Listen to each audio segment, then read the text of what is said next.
কারণ আপনি জানেন যে এখানে বিএনপি এই যুগপৎ আন্দোলন থেকেই তার মিত্রদেরকে আশ্বস্ত করেছে। জাতীয় পর্যায়ে তারা পরিষ্কারভাবে বলেছে যে বিএনপি যদি নির্বাচনে জয়লাভ করে তারা যুগপৎ আন্দোলনের মিত্রদেরকে নিয়ে সরকার গঠন করবে। এমনকি মিত্ররা যদি নির্বাচনে জয়লাভও কেউ না করে তাদেরকেও সরকারে রাখা হবে। তো বিএনপির এই ভালো উদ্যোগে সাড়া দিয়েই কিন্তু আমরা বিএনপির সাথে অ্যালায়েন্স করে নির্দিষ্ট কোনো দলের প্রার্থী বা এমপি হতে চাই না।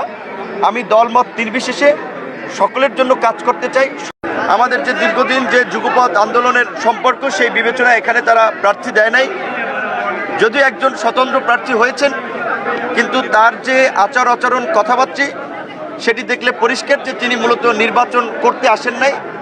তিনি নির্বাচন বানচাল করার জন্য বা নির্বাচনী পরিবেশ ঘোলাটে করার জন্য এলাকায় আসছেন, যার ফলে নানান ধরনের উস্কানিমূলক কথাবার্তা বলছেন, মিথ্যা বিভ্রান্তিমূলক প্রোপাগান্ডা ছড়াচ্ছেন, অনলাইনে বক্তব্য দিচ্ছেন। আজকেও আমি জেলা প্রশাসকের কাছেও সেই বিষয়ে দৃষ্টি আকর্ষণ করেছি যে একজন প্রার্থী হিসেবে এই ধরনের চরিত্র হনন মানহানিকর বক্তব্য দিতে পারে না। এই বিষয়গুলো যেন জেলা প্রশাসকও ব্যবস্থা নেয়। অবশ্যই শরিয়া ভিত্তিক কোরআন ও সুন্নাহ ভিত্তিক যদি আইন প্রণয়ন তারা করে এবং সুযোগ হয় তাহলে আবার হবে। কোরআন ও সুন্নাহর ভিত্তিতে যদি আইন প্রণয়ন, আমাদের তো মূল এক বাক্সের মূল থিমটা ছিল ইসলামের পক্ষে একটা বাক্স। জামাতের যিনি আমির তার সম্মানার্থে তার সিটের মধ্যে আমরা নমিনেশন পেপার সাবমিট করিনি হাত পাকার পক্ষ থেকে। তিনি আমাদেরকে সম্মান করে তাদের প্রার্থীকে এখান থেকে তুলিয়ে দিয়েছেন, এর জন্য তাকে ধন্যবাদ, আমরা শুকরিয়া জ্ঞাপন করছি। ওই আওয়ামী লীগের ভোটাররা কাকে ভোট দিবে? যাদের মাধ্যমে তারা নিরাপত্তা পাবে, জান মাল ইজ্জত ব্যবসা বাণিজ্য নিরাপত্তা পাবে, তাদেরকে ভোট দিবে। এর জন্য আমরা মনে করি রাজনৈতিক খ্যাতবোধ এটা ব্যবসার জায়গা না। এতদিন ক্ষুধার্ত ছিলাম, এই বক্তব্যটাই হলো আমাদের ধ্বংসের মূল কারণ। যে আওয়ামী লীগের ভোটাররা কাদেরকে ভোট দিবে এই প্রশ্নের জবাব কিন্তু 5ই আগস্ট থেকে আমি দিয়ে আসছি।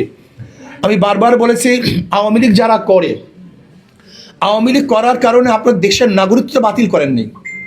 সরকার তো দেশের নাগরিকত্ব বাতিল করেনি, সে দলকে সে ব্যক্তি করছে। সরকার কি করছে? দল অবৈধ ঘোষণা করছে বা দল এখন কার্যক্রম বন্ধ করছে, নিষেধাজ্ঞা জারি করছে, কিন্তু তাদের তো নাগরিকত্ব বাতিল করেনি। যদি তারা দেশের নাগরিক থাকে তাহলে তার নাগরিকত্বের গ্যারান্টি দেওয়ার দায়িত্ব কার? সরকারের। যদি তার বিরুদ্ধে কেস না থাকে, মামলা না থাকে, তাহলে তার নাগরিকত্বের দায়িত্ব, তাকে নিরাপত্তার দায়িত্ব তো সরকারের। কাজে অবশ্যই যাদের বিরুদ্ধে কেস নেই, যারা অন্যায় করে না, অবিচার করে নাই, যদি সে নাগরিকত্ব বাতিল না হয় তাহলে আমি মনে করবো অবশ্যই তার নাগরিকতার গ্যারান্টি এবং তাকে সুযোগ সুবিধা দেওয়ার দায়িত্ব সরকারের। নাম্বার 1। নাম্বার 2, আওয়ামী লীগের ভোটাররা কাকে ভোট দিবে? যাদের মাধ্যমে তারা নিরাপত্তা পাবে, জান মাল ইজ্জত ব্যবসা বাণিজ্য নিরাপত্তা পাবে, তাদেরকে ভোট দিবে। আমি মনে করি যে যদি সুষ্ঠু নির্বাচন উপহার দিতে প্রশাসন চায় তাহলে কোনো অবস্থাতেই প্রশাসন যেন কোনো ব্যক্তিকে হয়রানি না করে। যদি হয়রানি করে তাহলে লেভেল প্লেইং ফিল্ড থাকবে না। ইসলাম এমন সুরক্ষা গ্রহণ করবে, আমার একটা মা বোনের ইজ্জত হানি হবে বলে আমি মনে করি না।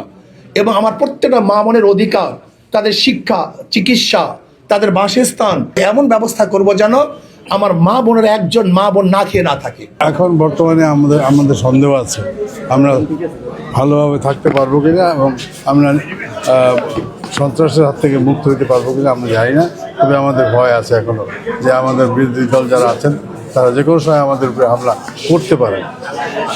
করবেন এমন জানি না, তবে করতে পারেন। 100% প্রত্যাশা করি। আর 2 নম্বর জয় করা যায় তো আল্লাহ হতে, তাই না?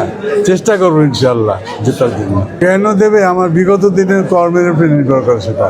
আমি বিগত দিনে জনগণের জন্য কী করেছি, মানুষের পাশে দাঁড়িয়েছি, কীভাবে কাজ করেছি তারা সবাই জানে। ইলেকশনের জন্য তারা কোন দল মনে ধারণ করেন সেটা তো আমরা জানি না। আশা করি এবার প্রশাসন আগের মতো কাজ করবে, বিগত দিনের মতো কাজ করবে। এবং মব সন্ত্রাস নিয়ে মানুষের মধ্যে দারুণ ভীতি রয়েছে।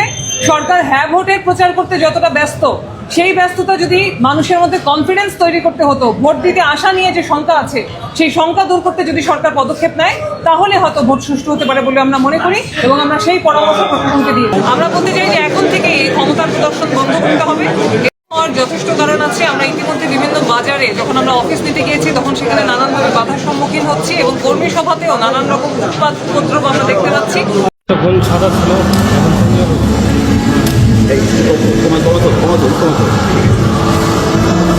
একটু প্রদর্শন Titi apa?